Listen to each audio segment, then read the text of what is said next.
Hello, power of educational চ্যানেলে আমি মধুশ্রী। তোমাদের আজকে পড়ানোর নয়, একটা মোটিভেশনাল ভিডিও আমি অনেক দিন ধরেই দেবো ভাবছি তোমাদের জন্য, ছাত্রছাত্রী যারা তাদের জন্য। ছাত্রছাত্রীদের কাছে আমার একান্ত অনুরোধ বলতে পারো, তোমরা যে সময়টা ইউটিউবেতে সময়ে কাটাও, তোমরা বেশিরভাগ সময়ই আমি বলতে পারি যে তোমরা যে সমস্ত ভিডিওগুলো দেখো সেগুলো কিন্তু তোমাদের জীবনে উন্নতির ক্ষেত্রে বিশেষ কোনো কাজে লাগবে না। এডুকেশনাল ভিডিও রিলেটেড যে ভিডিওগুলো আছে, তোমরা যেহেতু ছাত্রছাত্রী, তোমাদের সেগুলো দেখা উচিত। এবার তোমরা বলবে, সবসময় কি এডুকেশনাল ভিডিও, সবসময় কি পড়াশোনা আমাদের ভালো লাগে?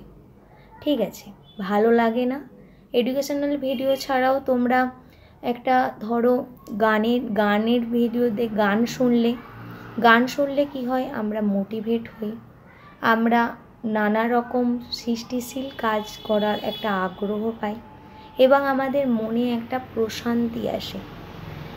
যখন আমরা ধরো নাচের কোনো স্টেপিং বা ভিডিও দেখলে, নাচ আমাদের অ্যাক্টিভিটি পারফরমেন্স রিলেটেড ইমপ্রুভমেন্টের জন্য ভীষণ হেল্পফুল করে। বা কোনো হয়তো আঁকার কত সুন্দর সুন্দর ভিডিও তোমরা দেখতে পাও, কত সহজে সেটা এঁকে দিচ্ছে, দেখাচ্ছে। দেখে দেখে হয়তো তোমরা অন্য সময় বসে বসে ভালো লাগছে না, সেই সময়গুলো বসে হয়তো আঁকার চেষ্টা করলে, বা অফ সময়ে বসে হয়তো যার নাচ ভালো লাগে সে নাচ। আঁকা কিন্তু আমাদের মধ্যে ক্রিয়েটিভিটি বাড়াতে সাহায্য করে। তোমরা ছাত্রছাত্রীরা, তোমাদের জীবন ফুলের মতো সুন্দর হোক। তোমরা যত সুন্দর হবে, তোমাদের মন যত সুন্দর হবে, তত আগামী প্রজন্ম সুন্দর হবে। তোমাদের বাবা মায়েরা, আত্মীয় স্বজন, পরিবার পরিজনরা তোমাদের নিয়ে গর্ববোধ করুক, তোমাদের কাজের মাধ্যমে গর্ববোধ করুক। এর থেকে বেশি পাওনা তাদের কাছে আর কিছু হতে পারে না। কিন্তু বর্তমান যুগে যদি 10 জন রেসের ঘোড়া হয়ে দৌড়াতে শুরু করে, দেখা যায় যে 1জন 2জনের পারফরমেন্স খুব এক্সিলেন্ট হলেও বেশিরভাগ ঘোড়া কিন্তু মাঝ রাস্তা থেকে বিপথগামী হয়ে যাচ্ছে, বিমুখী হয়ে যাচ্ছে। এর জন্য কিন্তু আমরা সোশ্যাল মিডিয়াকে অনেকাংশেই দায়ী করছি, অনেকেই। তাহলে আমাদের কি উচিত? কীরমভাবে আমরা পড়াশোনা করব? আমরা ছাত্রছাত্রীরা প্রথমত আমরা একটা লক্ষ্য স্থির করব যে জীবনেতে আমাকে নিজেকে আরও উন্নত করতে হবে। শুধু ফোনের আপডেট ভার্সান কিনলেই, কম্পিউটারের আপডেট ভার্সান কিনলেই কিন্তু নিজেকে আপডেট করা যায় না, বা আপডেট পোশাকের সঙ্গে নিজেকে অ্যাডজাস্ট করে দিলেই কিন্তু নিজেকে আপডেট করা যায় না। আপডেট করার জন্য একটা উন্নত মনের দরকার হয়। আমি কিভাবে নিজেকে উন্নত করব, তার পন্থা কিন্তু আমাকেই বার করতে হবে। আমি হয়তো আজকে একটা চ্যাপ্টার দেখলাম, কোনো একটা সাবজেক্টের একটা টপিকের ওপর পড়া করে এলাম টিউশন থেকে, বা আমি আজকে এই বাড়িতে এই টপিকটা পড়লাম, সেই টপিক রিলেটেড ইউটিউবে ভিডিও যদি আমি সার্চ করি, অসংখ্য ভিডিও চলে আসবে।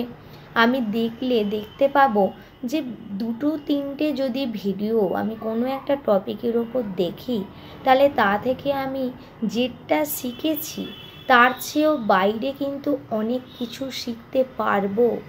কারণ যিনি শেখাচ্ছেন, যে শিক্ষক শেখাচ্ছেন বা শিক্ষিকা, তিনি কিন্তু তার মতো করে তার কনসেপ্টটাকে ক্লিয়ার করার যে চেষ্টা করছেন, সেটা হয়তো হতে পারে তোমাদের কাছে খুব সহজ হয়ে গেল।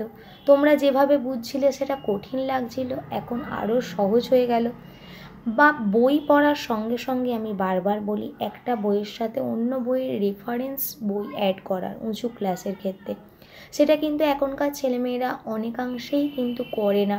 নোট নির্ভর পড়াশোনার দিকে ঝুঁকে পড়েছে বেশি, এবং বইয়ের পাতা মানে পেজ টু পেজ পড়া, লাইন বাই লাইন পড়া, এটা কিন্তু কেউই আর ফলো আপ করছে না। যার জন্য দেখা যাচ্ছে রেজাল্ট অনেক সময় ভালো হলেও পরবর্তীকালে নিজের কেরিয়ার প্রতিষ্ঠা করার ক্ষেত্রে কিন্তু তারা অনেকটাই পিছিয়ে পড়ছে। এবং এত কম্পিটিশনের মধ্যে নিজেদেরকে টিকিয়ে রাখতে পারছে না, যার জন্য লক্ষ্যভ্রষ্ট হয়ে তারা তাদের স্বপ্ন, তাদের আশা, তাদের যেটার প্রতি ঝোঁক ছিল সেই পথ থেকে কিন্তু তারা সরে যাচ্ছে। তাহলে তোমরা ছাত্রছাত্রীরা, কোমল তোমাদের হৃদয়, কোমল তোমাদের মন, তোমরা ফুলের মতো সুন্দর। তোমাদের যত দেখবো আমরা, তত আমরা শিক্ষক শিক্ষিকারা তখনই গর্ববোধ করব যখন তোমরা প্রস্ফুটিত হবে, সুগন্ধ চারিধারে তোমাদের ছড়াবে। ঠিক সেরকমভাবে তোমরা নিজেদের মধ্যে জ্ঞান পিপাসাটাকে বাড়াও। জ্ঞান পিপাসা কিভাবে বাড়াবে? ধরো আজকে তোমার মনে হলো বাতাস বইছে, বাতাস কীরকমভাবে বইছে, বাতাসেতে কি কি উপাদান আছে, কি উপাদান কত পার্সেন্টেজে আছে, বাতাস কত বেগে বইলে তবে সেটা ঝড় বা হিসাবে আমরা গণ্য করব, বা কত স্পিডেই বা রকেটগুলো অত ওপরে উঠে যাচ্ছে তখন তাদের বেগ কীরকম হচ্ছে। বিভিন্ন ঝড়, বিভিন্ন বাতাস অনুভূতি, বাতাসের অনুভূতি আমরা কখন বুঝতে পারি, বিভিন্ন জিনিসের ওপর বাতাসের যে অনুভূতিগুলো, যে চাপ সবসময় বাতাস যে প্রেশার দিচ্ছে সেটা আমরা ফিল করতে কখন পারছি কখন পারছি না, সেই সব নিয়ে কি আমরা কোনো দিন কোনো সময় ভাবি? যদি ভাবি তখন ইউটিউবে এই নিয়ে অনেক ভিডিও আপলোড করা থাকে, একটুখানি চটজলদি যে কোনো এডুকেশনাল একটা ভিডিও দেখে নিলাম। বা ধরো আকাশের দিকে তাকিয়ে আমরা দেখছি অনেক রকমের মেঘ দেখা যাচ্ছে, মেঘগুলো বিভিন্ন সময় বিভিন্ন রকম রং, বিভিন্ন রকম সুন্দর লাগছে, বা আজকে তো খুব আকাশটা ভালো লাগছে। কিন্তু মেঘের এই ধরন ধারণ আমার হঠাৎ করে জানতে ইচ্ছা হলো, কোন মেঘে বেশি বৃষ্টিপাত হয়, কোন মেঘের কীরকম আকৃতি, কীরকমভাবে সেই মেঘগুলো সৃষ্টি হচ্ছে, সেই নিয়ে জেনে নিলাম একদিন হয়তো বসে। তাতে কি আমাদের খুব ক্ষতি হবে? এগুলো তো পড়াশোনার বাইরে, এগুলোকে পড়াশোনা বলে আমরা ভাববো কেন? এগুলো তো প্রকৃতিতে ছড়িয়ে থাকা মণিমুক্ত খোঁজার মতো, তাই নয় কি? আমরা ছেলেমেয়েরা যদি নিজেদের কাজ নিজেরা ভালোভাবে করি, যেমন ফোনে অনেক ব্যাকডেটেড ডেটা জমে গেলে বা কম্পিউটারে আমরা সেগুলোকে ডিলিট করে দিয়ে নতুন নতুন আপডেট ভার্সানকে অ্যাড করি, তেমনি আমাদের মস্তিষ্কটাও কিন্তু তাই।